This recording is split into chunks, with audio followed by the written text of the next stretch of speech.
ఈ నెల 12 నుంచి 14 వరకు టీటీడీ సౌజన్యంతో స్థానిక మహతి ఆడిటోరియం నందు శ్రీకృష్ణదేవరాయ కళాదర్బార్ వేదికపై రాయలసీమ రంగస్థలి స్వర్ణోత్సవ నృత్య కళోత్సవాలు వైభవంగా జరగనున్నాయి. ఈ ఉత్సవాల ఆహ్వాన పత్రికలను గురువారం బీజేపీ సీనియర్ నాయకులు నవీన్ కుమార్ రెడ్డి వారి కార్యాలయం నందు ఆవిష్కరించారు.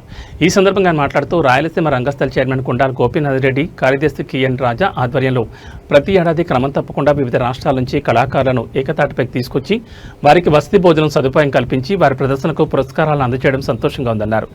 ఆధ్యాత్మిక నగరమైన తిరుపతిలో రాయలసీమ రంగస్థలి కళారంగ సంస్థ కళాకారులను ప్రోత్సహిస్తూ కళా ఉత్సవాలు నిర్వహించడం అభినందనీయమని కొనియాడారు. ఈ కార్యక్రమంలో రంగస్థలం కార్యదర్శి కెఎన్ రాజా, చైర్మన్ కుండాల గోపీనాథ్ రెడ్డి, సభ్యులు పురోహితుడు సురేష్ స్వామి, విజయభాస్కర్ రెడ్డి, తొండమనాటి సుబ్రహ్మణ్యరెడ్డి, నాగేశ్వరరావు తదితరులు పాల్గొన్నారు.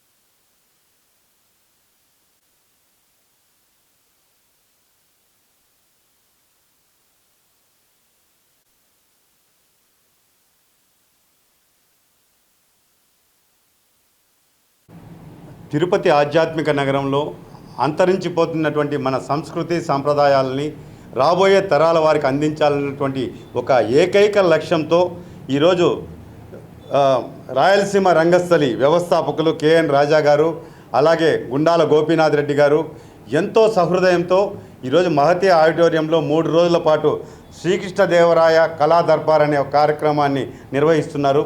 ఇది 35వ వార్షికోత్సవ శ్రీకృష్ణదేవరాయ కళోత్సవాలు.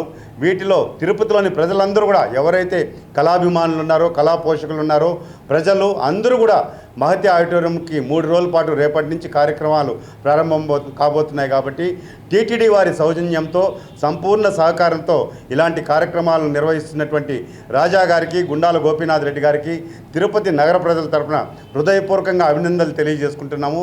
ఎందుకంటే ప్రతి కార్యక్రమం కూడా ఖర్చుతో కూడుకున్న పని, కానీ భవిష్యత్ తరాల వారికి శ్రీకృష్ణదేవరాయలకి మన తిరుమల తిరుపతి దేవస్థానం శ్రీ వెంకటేశ్వర స్వామికి ఉన్నటువంటి అనుబంధాన్ని భవిష్యత్ తరాల వారికి తెలియజేయాలన్నటువంటి ఒక సంకల్పంతో ఇలాంటి మంచి కార్యక్రమాలు, శ్రీకృష్ణదేవరాయల కాలం నాటి జరిగినటువంటి చరిత్రకు సంబంధించి అనేక విషయాలు నాటకం రూపంలో ప్రజలకు అందిస్తున్నటువంటి ఈ కళా పోషకులకి నిజంగా హృదయపూర్వకంగా అభినందనలు తెలియజేసుకుంటున్నాను.